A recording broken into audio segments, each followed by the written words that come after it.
नमस्कार. कल महाराष्ट्राचा या कार्यक्रमात आपलं मनापासून स्वागत. आपल्याला माहिती आहे सकाळ माध्यम समूहातर्फे दर महिन्याला एक राजकीय सर्वे घेण्यात येतो आणि साम वाहिनीवरून त्याचं प्रथम प्रदर्शन आपण करतो आणि सकाळ माध्यम समूहाच्या सर्व पब्लिकेशन्समधून तो पब्लिश करण्यात येतो. तसा काल आपण साम वाहिनीवरनं हा सर्वे बघितला. आज सकाळी सर्व वर्तमानपत्रांमध्ये सकाळच्या तो वाचायलाही मिळाला. आजही आपण आजच्या दिवसभरातल्या सर्वात महत्त्वाच्या घटनेवर चर्चा करणार आहोत. या कालच आलेल्या तिसऱ्या सर्वेबाबत काल जशी चर्चा केली तशी आजही त्यातल्या काही महत्त्वाच्या प्रश्नांवर चर्चा करणार आहोत. पण त्याच्या आधी पाहूयात सगळ्यात पहिल्यांदा आजच्या दिवसभरातल्या महत्त्वाच्या हेडलाईन्स. पंतप्रधान पदाच्या शर्यतीत येण्यासाठी केजरीवालांचा राजीनामा. राजकीय धुरंदारांचा अंदाज. केजरीवालांमुळे राजकीय वातावरण तप्त. केजरीवालांच्या राजीनाम्यानंतर राजधानी पुन्हा निवडणुकीच्या उंबरठ्यावर. दिल्लीत राष्ट्रपती राजवट लागू करण्याची राज्यपालांची शिफारस. राजीनाम्यानंतर केजरीवाल आक्रमक. सुशील कुमार नजीब जंग यांच्यावर निशाणा. केजरीवालांच्या खेळीने काँग्रेस भाजपची बोलती बंद. मोदींचे विरोधक आणि माजी मुख्यमंत्री केशुभाई पटेल यांचा राजकारणातून संन्यास. प्रकृती अस्वास्थ्याचं कारण. भाजपात पक्ष सामावण्याची विनंती. लोकसभेच्या पार्श्वभूमीवर आघाडीचं दलित कार्ड. मुंबई पोलीस आयुक्त पदासाठी विजय कांबळे यांच्या नावाची शिफारस. वेलिंग्टन कसोटीत पहिल्या डावात भारताच्या 438 धावा. अजिंक्य रहाणेची शानदार सेंचुरी. न्यूझीलंड 222 धावांनी पिछाडीवर. सकाळ माध्यम समूहाने गेल्या 2 महिन्यापासून लोकसभा निवडणुकीच्या पार्श्वभूमीवर निवडणूकपूर्व जे सर्वेक्षण सुरू केले त्यावर आपण आज चर्चा करणार आहोत. पण त्याआधी आपण अरविंद केजरीवाल यांचा राजीनामा आणि त्याचे राजकीय वर्तुळात उमटणारे पडसाद, आगामी लोकसभा निवडणुकीवर या राजीनाम्याचा होणारा परिणाम या अनुषंगाने चर्चा करणार आहोत. लोकसभा निवडणुकीच्या तोंडावर केजरीवालांनी दिलेला हा राजीनामा ही राजकीय खेळी आहे का या चर्चेने आता जोर पकडलाय. केजरीवाल पायउतार झाल्यामुळे पंतप्रधान पदाच्या शर्यतीमध्ये त्यांचं नाव घेतलं जात आहे. सुरुवातीला पाहूया त्याविषयीचा हा रिपोर्ट. मोदी राहुल गांधींबरोबरच केजरीवाल पीएम पदाच्या शर्यतीत. लोकसभेच्या आखाड्यात उतरण्यासाठी केजरीवालांचा राजीनामा. जनलोकपालबाबत आत्ताच आपची एवढी प्रभावी भूमिका का? केजरीवाल पंतप्रधान पदाच्या शर्यतीत तर उतरत नाहीत ना, अशी चर्चा राजकीय वर्तुळात सुरू झाली आहे. अरविंद केजरीवालांच्या बाबतीत विलक्षण योगायोग तर पहा. ज्या मुद्द्याने त्यांना दिल्लीचं तख्त मिळवून दिलं त्याच मुद्द्यावर त्यांना त्याच पदावरून पाय उतार व्हावं लागलं. मात्र त्यांचा राजीनामा ही एक राजकीय खेळी असावी का, असा प्रश्न आता उपस्थित होतोय. केजरीवाल कितीही म्हणत असले की ते पंतप्रधान पदाचे दावेदार नाहीत, तरीही प्रत्यक्षात चित्र वेगळंच आहे.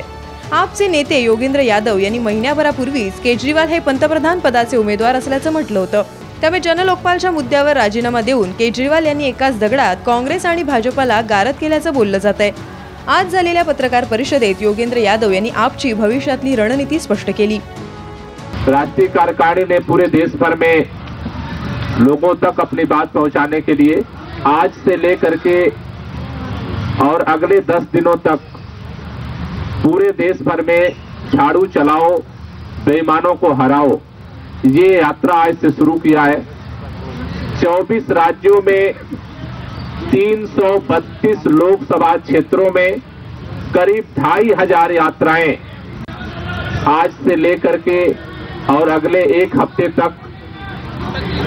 दिल्ली सरकार ने जिन मुद्दों पर कल अपना इस्तीफा दिया, यानी कांग्रेस भाजपा का जो गठजोड़ सामने आया है भ्रष्टाचारियों को बचाने के लिए, इनका पर्दाफाश करने का अभियान चलेगा और लोगों से बड़े पैमाने पर आम आदमी पार्टी का कार्यकर्ता बनने का यह अभियान चलेगा.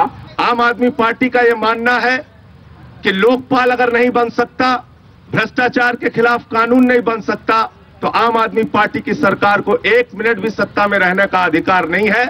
और जो आदेश हमने जनता से लिया था उस आदेश को मानते हुए जब लोकपाल इन दोनों पार्टियों ने नहीं बनने दिया, अरविंद केजरीवाल ने इस्तीफा दिया. हिंदुस्तान के इतिहास में पहली बार मुद्दों के आधार पर, घोषणा पत्र की बात पूरी न होने के आधार पर एक मुख्यमंत्री ने अपने पद से इस्तीफा दिया. लोकसभा प्रचाराच्या रणधुमाळीत देशभर काँग्रेस आणि भाजपाचं पितळ उघड करण्याचा मानस आपने व्यक्त केलाय. त्यामुळे राजधानीनंतर देशभरात लोकसभा लढवून राष्ट्रीय स्तरावरचा पक्ष बनण्याचा केजरीवालांचा मानस दिसतोय. अवघ्या 2च वर्षात अण्णांचं आंदोलन कॅश करत अरविंद केजरीवाल यांनी दिल्लीची सुभेदारी मिळवली आहे. त्यांची राजकीय पटलावरची खेळी पाहता इतर राजकीय पक्षांनी वेळीच सावध होणं गरजेचं असल्याचं मत तज्ज्ञ व्यक्त करतायत. शची मराठे, साम टीव्ही. एका खासगी वाहिनीला दिलेल्या मुलाखतीमध्ये अरविंद केजरीवाल यांनी केंद्रीय गृहमंत्री सुशीलकुमार शिंदेंवर खळबळजनक आरोप केलेत. काय म्हणतायत अरविंद केजरीवाल, पाहूया. मेरे पास कोई सबूत नहीं है.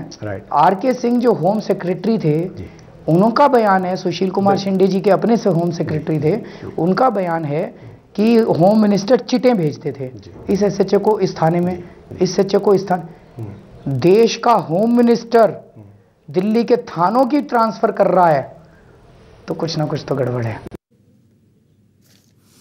केजरीवालांनी जणू एक मोठं युद्ध पुकारलेलं आहे. 70-80 त्यांच्या मते भ्रष्ट असलेल्या लोकांची यादी त्यांनी प्रकाशित केली. काल दिल्लीमधल्या विधानसभेमधली सगळी ही लढाई आपण थेट प्रक्षेपणाद्वारे बघितली. अनेक राज्यांमध्ये, अनेक देशांमध्ये ती थेट प्रसारणांमध्ये बघितली गेली विविध वाहिन्यांच्या रूपाने. आणि या सगळ्या प्रकारानंतर केजरीवालांनी जो राजीनामा दिला आहे, त्या राजीनाम्याचे पडसाद भारतीय राजकारणामध्ये येत्या काही दिवसामध्ये कसे उमटणार आहेत हे पाहणं मोठं रंजक ठरणार आहे, अभ्यासपूर्ण ठरणार आहे. या विषयावर आपल्याला चर्चा करण्याकरता आज आपल्याबरोबर आहेत आम आदमी पक्षाचे नेते रवी श्रीवास्तव, नवी मुंबईमध्ये आहेत, आणि मृणालिनी नानिवडेकर सकाळच्या राजकीय प्रतिनिधी आहेत. त्याचबरोबर भाजपचे प्रवक्ता अतुल भातखळकर हे सुद्धा आपल्याबरोबर या चर्चेमध्ये सामील होत आहेत. यांचं या कार्यक्रमात स्वागत. त्याबरोबर औरंगाबादहून आम आदमी पक्षाचेच नेते सुभाष लोमटे हे सुद्धा सहभागी होत आहेत. आणि त्याचबरोबर आपले तनिष्का सदस्य नागपूरहून आपल्याबरोबर असतील, संजय डाफ त्यांच्याबरोबर बोलतील. आणि आपण सचिन सावंतांना सुद्धा संपर्क करायचा प्रयत्न करतो आहोत, काँग्रेसचे प्रवक्ते. ते आले तर ते सुद्धा या चर्चेमध्ये आपल्याबरोबर सहभागी होणार आहेत. सर्वात प्रथम मी जातो मृणालिनी नानिवडेकरांकडे. मृणालिनी, एक सांगा की या सगळ्या काल आणि आज घडलेल्या 2 दिवसातल्या घटनांच्या नंतर एक गोष्ट तर स्पष्ट दिसते आहे की या सरकारला घटनात्मकरित्या पुढे चालू द्यायचं नाही हा चंग काँग्रेस आणि भाजपाने तर बांधलेला होताच. पण केजरीवालांनी सुद्धा मोठ्या खुबीनी या सगळ्या घटनात्मक पेचाचा राजकीय स्वार्थाकरता किंवा त्यांच्या पुढच्या राजकीय भविष्याकरता म्हणू आपण फायदा करून घेतला असं आपल्याला वाटत नाही का? असं म्हणता येईल, कारण मुळातच आम आदमी पक्ष हा व्यवस्थेला विरोध करण्यासाठी जन्माला आलेला पक्ष आहे. अशा पक्षांना भारतीय राजकारणात नेहमी जागा असते, ती असायला हवी. पण पदार्पणातच 28 जागा मिळवत हा पक्ष अचानक सत्तेच्या दारात जाऊन बसला. काँग्रेसनी अत्यंत खुबीने त्यांना पाठिंबा दिला. आपचे लोक सरकारमध्ये बांधले गेले तर त्यांचा आरोप करण्याची शक्ती कमी होईल, ते थोडे वळणावर येतील, सत्तेचं शहाणपण येईल, अशी बरीच गणितं त्यामागे असावीत. आणि विरोधासाठी जन्माला आलेल्या पक्षांनी अचानक सत्तेत गेल्यानंतर जे प्रश्न तयार होतात ते सगळे प्रश्न केजरीवाल यांनी स्वतः तयार केले. यात भाजप आणि काँग्रेसचा कितपत हात आहे हा प्रश्न आपण बाजूला ठेवू. दिल्ली हे जे एक सिटी स्टेट आहे, ज्या राज्याला जनलोकपाल बिलासारखा कायदा करायचे अधिकारच नाहीत, तो कायदा आम्ही करूच असा अट्टाहास दाखवत अरविंद केजरीवाल यांनी स्वतःचं त्यागपत्र देण्याची, स्वतः राजकारणासाठी बळी देण्याची तयारी सुरू केली.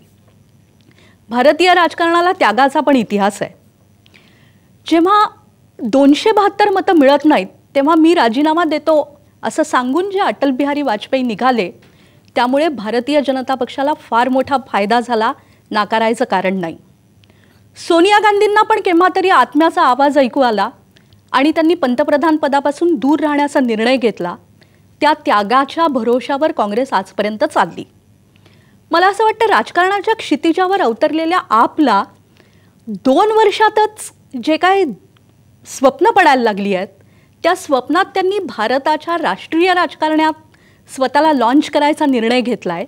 आणि त्यासाठी जनलोकपाल हा जो जनतेच्या मनातला एक कळीचा मुद्दा आहे, आवडीचा मुद्दा आहे, तो हाताशी धरत हाराकिरी केलेली आहे. हाराकिरी, तुम्ही हाराकिरी शब्द वापरलाय. मला आता हाच मुद्दा घेऊन रवी श्रीवास्तवांकडे जायचं आहे. रवीजी, मी मराठीत प्रश्न विचारतो, आपण हिंदीत बोलला तरी चालू शकेल.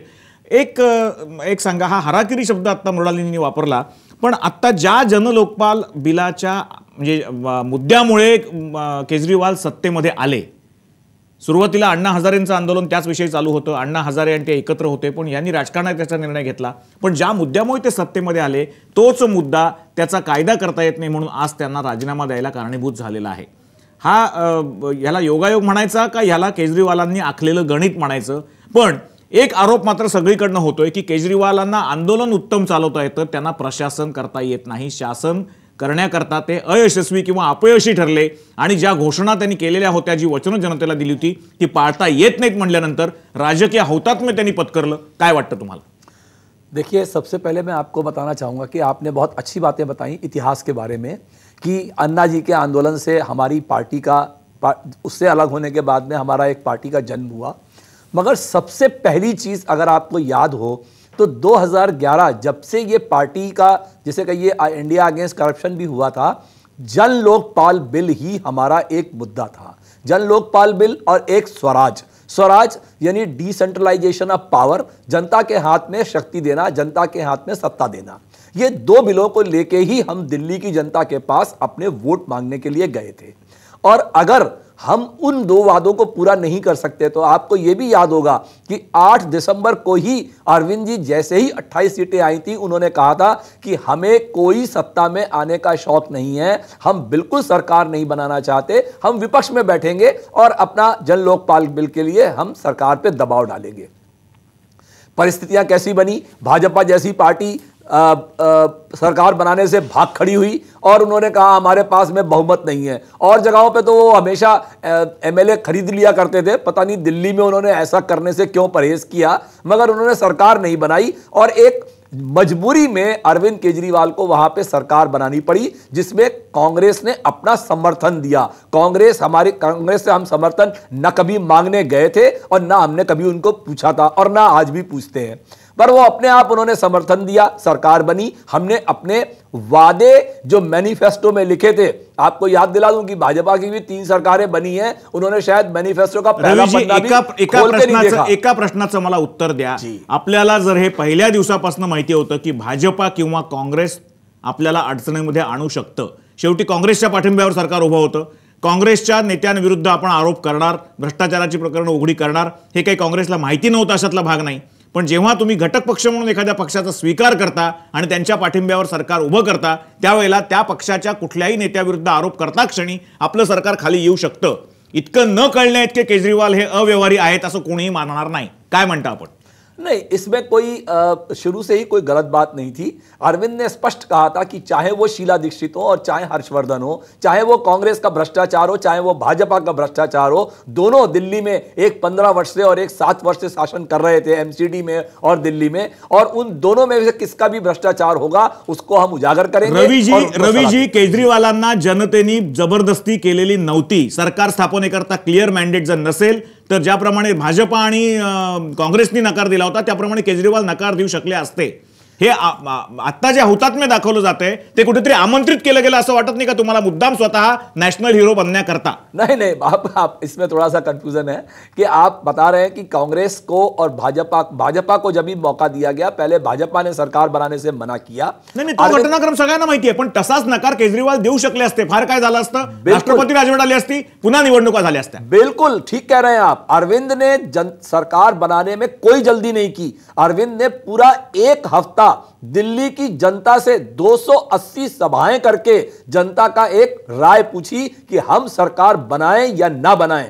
जब जनता के 75% लोगों ने उनको अपना पक्का एक समर्थन दे दिया कि हाँ आप सरकार बनाइए, रवी जी, आई एम सॉरी टू से, पण याच्यावर सुद्धा बरीच, एक मिनिट मी परत एकदा आपल्याकडे, याच्यावर बराच वितंड वाद झालेला आहे की एकदा जनतेने तुम्हाला मॅन्डेट देऊन निवडून दिल्यानंतर मी सरकार स्थापन करू का, याच्याकरता परत जनतेकडे जायचं का नाही, मग जनतेने निवडून दिलेल्या मतपत्रिकांना काय अर्थ उरतो लोकशाहीमध्ये, याच्यावर बराच वादंग झालाय। आपल्याला आणखी मुद्द्यावर आपल्याला अतुल भातखळकरांकडे जायचं की राजीनाम्याचा फायदा खरा केजरीवालांना होणार आहे का त्यांच्या नॉन गव्हर्नन्समुळे किंवा इनएफिशियन्सी इन गव्हर्नन्सचं चित्र निर्माण झालंय त्याचा तोटा होणार आहे, या विषयावर आपण बोलणार आहोत।